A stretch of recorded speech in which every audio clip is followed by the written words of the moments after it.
I'm Nick Brown with the Illinois Extension, and today we are to make a banana berry squash smoothie. Wash your hands with soap and water. Gently rub any fresh produce under cool running water. Ingredients needed: 1 cup frozen mixed berries, half cup banana diced. Use a frozen banana for a creamier texture.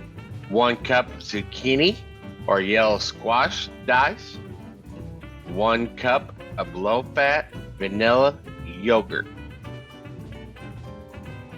Add all ingredients to a blender and add water as needed for a thinner consistency. Blend until smooth, about 1 to 2 minutes.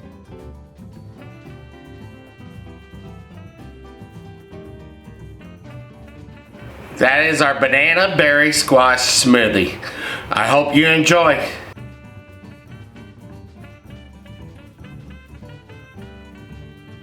Eat, Move, Save.